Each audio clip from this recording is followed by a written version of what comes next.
Lee, maybe you could kick us off with the next thing I'm going to prompt you guys to do. I know that you've all been very busy with your films and then with promoting your films and all of that over the last few months. But if you have had a chance to see one or some of the other films that are represented here on this panel today, I just wonder, limiting yourself to just one, rather, because I know everybody can be complimentary of everyone else. I wonder if there's one thing that each of you can identify about one of the other's films that you most envy or wish you could have do, or just something that really blew you away.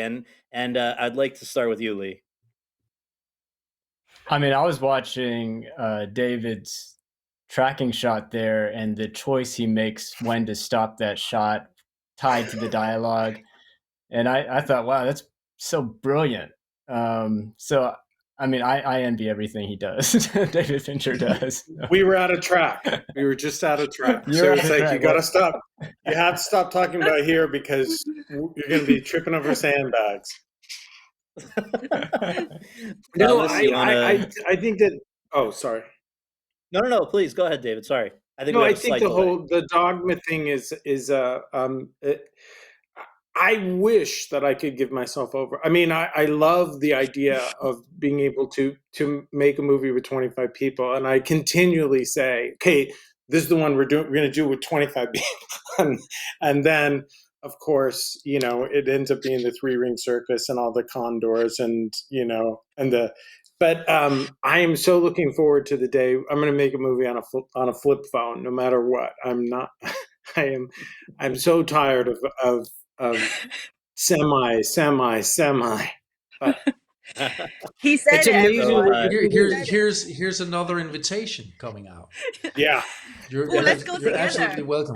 I'm coming. And as it appears to me, Chloe is going a different direction in her career. She's steering a little bit away from dogma. Exactly. Well, yes. Oh, come on. That doesn't mean I can't. But don't take my invitation away, please.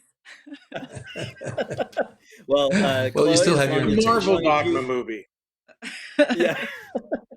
Chloe, why don't we have you go? You go next here. You got to pick one though. We can't. Yes. Yeah. Well, maybe not the whole movie, because I have spent so much time in the heartland of America, and that movie spoke to me in a very personal way. I understand every little moment between the interaction with people, with the family, and everyone around them, and I just think you've done such a humanistic portrayal of that part of the country and how complicated and all these relations and beautiful and complicated they are. And I feel like I lived in that world. I know these characters, and I always thought, oh man, I wish. And my partner would say, "Why you should make a film about your own experience there?" And then when I watched reality, I was like, that's it.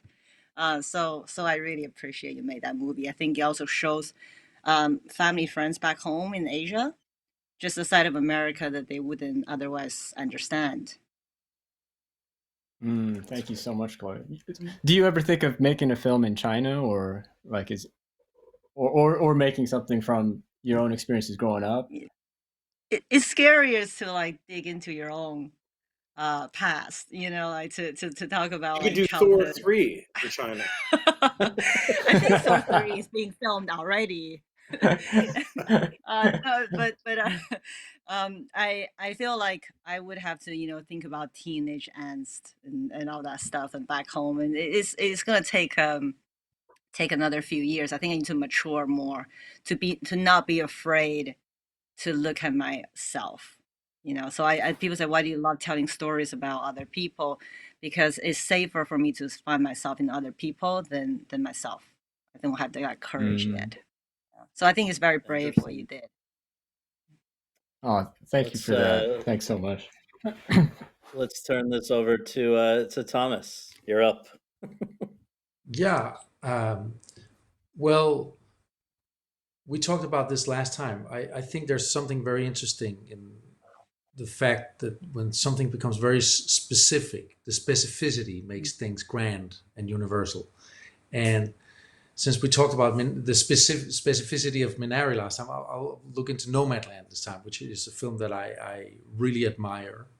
And also for all the details that makes this grow for me. even the way she lives in this van, and where she puts things and where things are at place, where I seem to believe that this is her world. This is actually how she lives. And that comes so much down to the details and how you've treated all these details and all these props, and her maneuvering these things as if she's been doing this so many times. It's again about the specificity. I was a huge admirer, and still am, of course, a huge admirer of that film. Oh man, thank you. David, can you close out this segment, and then I have another tantalizing question I for just you thought all. it was.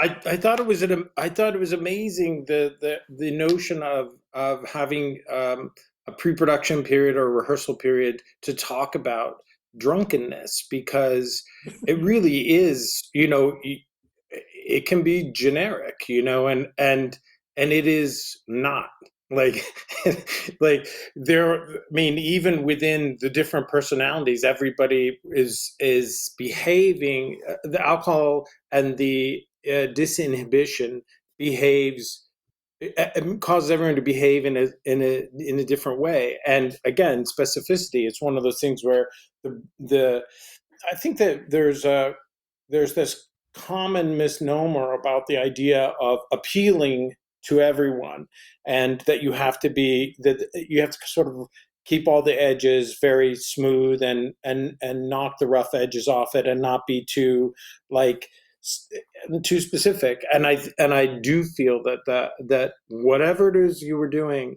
whatever it is you guys were drinking in pre-production, it was working. Thank you so much. Great. Well, we deliberately steered away from the general with this film.